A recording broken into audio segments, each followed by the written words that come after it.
चला तर आज या ठिकाणी मस्त टुमदार अशी टम फुगणारी आपण भाकरी करायला घेणार आहोत। यासाठी ताट घेऊन आपल्याला या ताटामध्ये भाकरीचं पीठ घ्यायचं आहे आणि आपल्याला त्याच्यामध्ये पाणी टाकायचं आहे आणि अशी तिंबून घ्यायची आहे। आपल्याला एक घट्ट असा गोळा बनेपर्यंत आपल्याला ही तिंबायची आहे।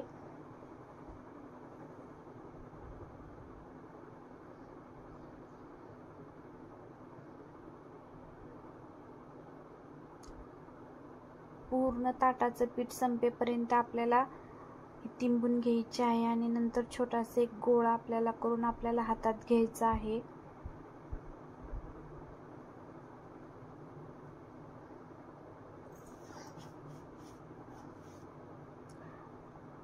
आणि नंतर ताटाच्या खाली आपल्याला पीठ टाकायचं आहे आणि मस्त दोन्ही हाताने अशी आपल्याला ती गोल गोल करत जायचं आहे जोपर्यंत ती पातळ होत नाही तोपर्यंत। तुम्ही एका हाताने करा नाही तर दोन्ही हाताने पण करू शकता। महाराष्ट्रामध्ये भाकरी ही खूप खाल्ली जाणारी आहे। चपातीपेक्षा ही भाकरी आरोग्यासाठी चांगली असते, कारण चपातीमध्ये ग्लुटेन जास्त असते आणि भाकरीमध्ये फायबरचे प्रमाण चपातीपेक्षा जास्त असते आणि भाकरी चपातीपेक्षा पचायला हलकी असते। आता आपली भाकरी बनवून तयार आहे। आता आपण ही लोखंडी तव्यामध्ये टाकूया। आता वरून आपल्याला 1-2 मिनिटं गॅस तसाच चालू ठेवायचा आहे आणि नंतर वरून आपल्याला पाणी लावून घ्यायचं आहे।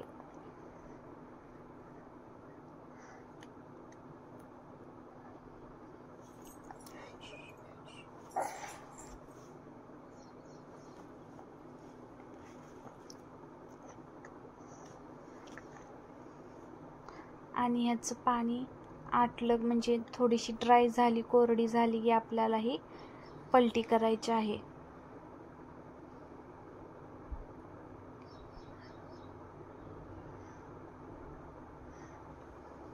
एक 2 मिनिटं पाणी आहे तोपर्यंत आपल्याला तव्यावरती ठेवायचे आहे। आपण चेक करायचं आहे। पाणी जर संपलं म्हणजे पाणी जिरलं असेल तर उलताण्याने आपल्याला ती पलटी करायची आहे।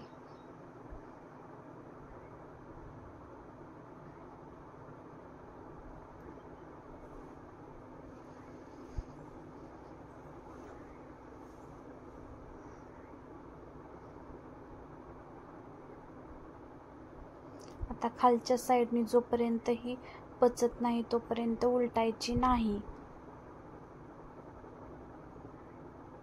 आता खालच्या साईडनं पचली की भाकरी आज्यातच हातात येते किंवा उलटता येते। आता उलताण्याने आपण उलटूया। तुम्ही बघू शकता खालनं पण व्यवस्थित अशी भाजली गेली आहे। आता ही आपल्याला नंतर वरची साईड खाली करायची आहे आणि आपल्याला भाजायची आहे।